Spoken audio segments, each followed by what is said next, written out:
After 60, your body loses the ability to build muscle efficiently. It's called anabolic resistance, and it means you need more protein, consumed at the right times, just to maintain the muscle you have. Skip breakfast, and you've just gone 16, maybe 18 hours without protein. Your body has been breaking down muscle tissue all night for energy and repair. And now you're extending that catabolic state into the afternoon. By the time you finally eat at lunch, you've lost hours of potential muscle preservation. A study published in the Journal of Nutrition found that older adults who skipped breakfast lost significantly more lean muscle mass over 5 years compared to those who ate a protein-rich breakfast daily, even when total daily protein intake was similar. It's not just about how much protein you eat. It's about when you eat it. Your body can't store protein. It needs a steady supply, starting in the morning. Today, I'll explain why skipping breakfast after 60 is one of the fastest ways to lose muscle, strength, and independence. First, drop your name and where you're watching from below. By the end of this video, you'll understand exactly why breakfast after 60 isn't optional, and you'll learn what happens to your body when you skip it. Accelerated muscle loss, impaired cognitive function, and weakened cardiovascular health. Plus, you'll discover what to eat for breakfast to maximize muscle preservation, metabolic health, and longevity. Before we begin, this video discusses nutrition timing and metabolic health, not medical advice. Always consult your doctor before changing your eating patterns, especially if you have diabetes, take medications that require food timing, or have conditions affected by meal schedules. Let me explain why skipping breakfast after 60 is so damaging by breaking down what actually happens in your body when you don't eat in the morning. Problem number 1. You accelerate muscle loss through prolonged fasting. During sleep, your body is in a fasted state. It's using stored energy to fuel cellular repair, brain function, and basic metabolic processes. After about 8 to 10 hours without food, your body begins breaking down muscle protein to convert amino acids into glucose for your brain and vital organs. This is called muscle protein breakdown, and it's a normal overnight process. But here's the critical part. When you wake up, you need to stop this breakdown by consuming protein. Protein triggers muscle protein synthesis, the process that rebuilds and maintains muscle tissue. If you skip breakfast, you extend the muscle breakdown state for another 4 to 6 hours until lunch. Research from McMaster University shows that older adults experience accelerated muscle protein breakdown during fasting and require higher protein doses to stimulate synthesis compared to younger adults. This is anabolic resistance. Your muscles are less responsive to protein, so you need more of it, more often, to maintain what you have. A study in the American Journal of Clinical Nutrition found that distributing protein evenly across 3 meals, starting with breakfast, preserved significantly more lean muscle mass in older adults compared to consuming the same total protein concentrated in 1 or 2 meals. Skip breakfast, and you're voluntarily choosing muscle loss. Over months and years, this compounds into sarcopenia, frailty, and loss of independence. Muscle isn't cosmetic after 60, it's survival. Problem number 2. You disrupt glucose metabolism and increase diabetes risk. Your body's insulin sensitivity, its ability to manage blood sugar efficiently, follows a circadian pattern. It's highest in the morning and gradually declines throughout the day. This means your body is best equipped to handle carbohydrates at breakfast, less so at lunch, and least effective at dinner. When you skip breakfast, several things happen. First, you miss the window when your metabolism is most efficient. Second, your blood sugar remains low for extended periods, triggering stress hormones like cortisol to raise glucose levels. Third, when you finally eat at lunch, you're more likely to overeat and experience larger blood sugar spikes because you're ravenous and your body has been in a semi-fasted state. A landmark study from the Hebrew University of Jerusalem compared 2 groups eating identical daily calories. One group ate a large breakfast and small dinner. The other skipped breakfast and ate larger lunch and dinner meals. The breakfast group had significantly better glucose control, lower insulin levels, reduced hunger, and lost more weight despite identical calorie intake. Another study in diabetes care found that people who regularly skipped breakfast had a 21% higher risk of developing type 2 diabetes compared to daily breakfast eaters, independent of body weight or diet quality. After 60, when glucose metabolism naturally declines, skipping breakfast accelerates this dysfunction, setting the stage for insulin resistance, metabolic syndrome, and diabetes. Problem number 3, you impair cognitive function and brain health. Your brain runs primarily on glucose. After an overnight fast, brain glucose levels are depleted. When you skip breakfast, you're asking your brain to function on fumes for the entire morning. This affects memory, attention, processing speed, and decision-making.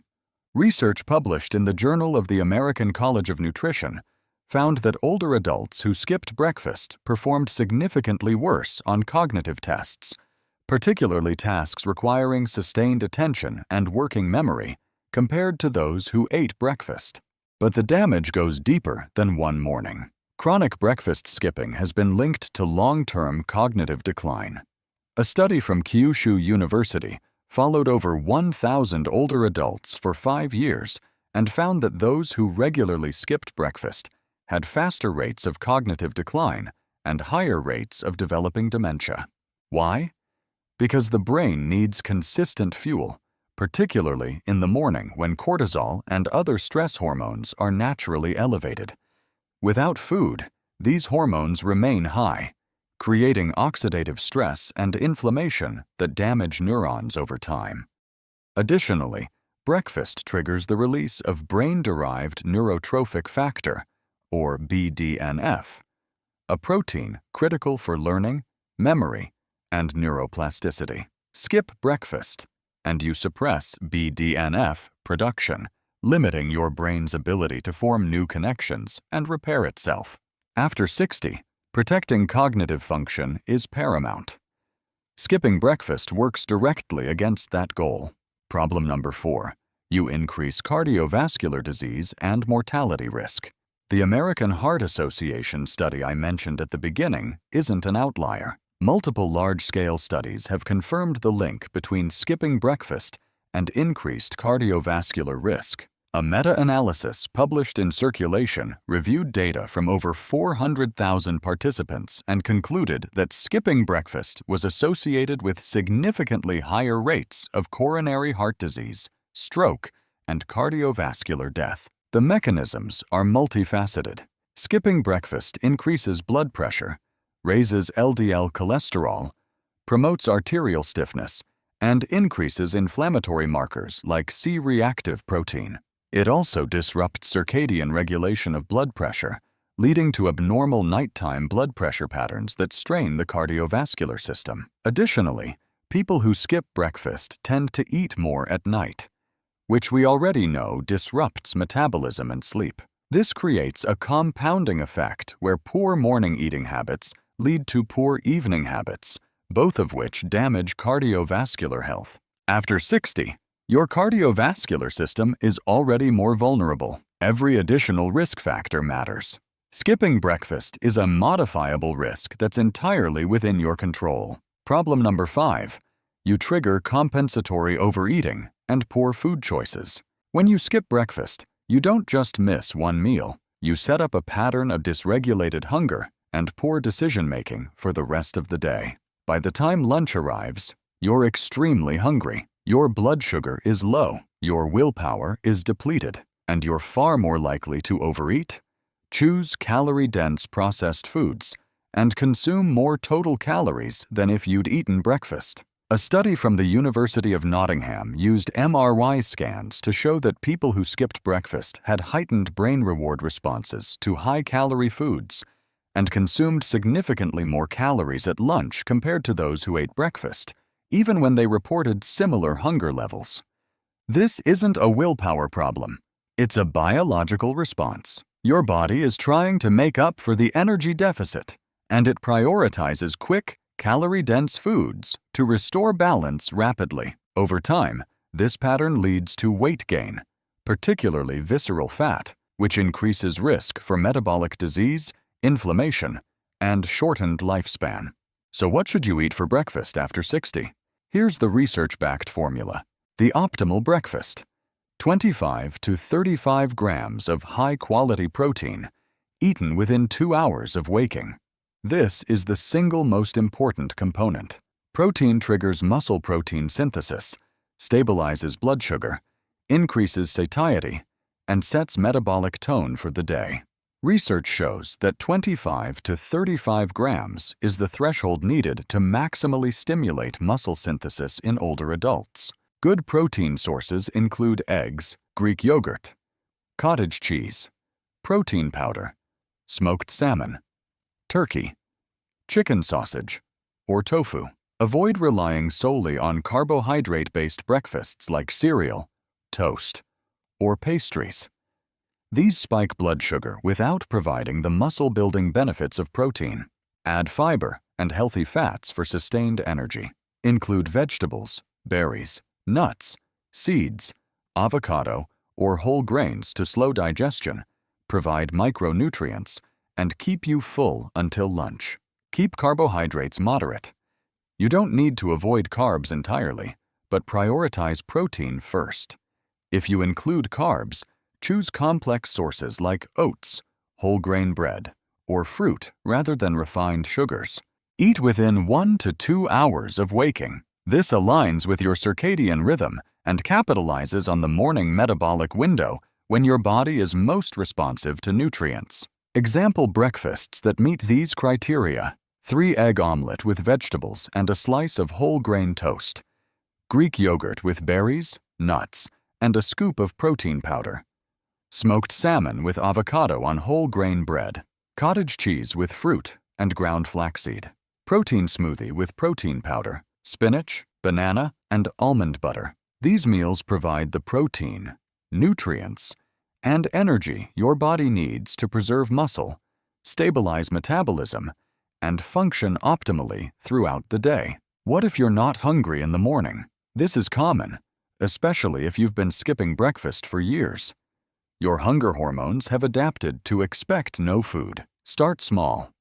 Have a protein shake or a hard-boiled egg. Within 2 weeks of consistent morning eating, your hunger will return naturally as your body recalibrates. What about intermittent fasting? Intermittent fasting can have benefits, but for most people over 60, the risks of prolonged morning fasting outweigh the benefits. Muscle preservation, cognitive function, and metabolic health are too important to compromise.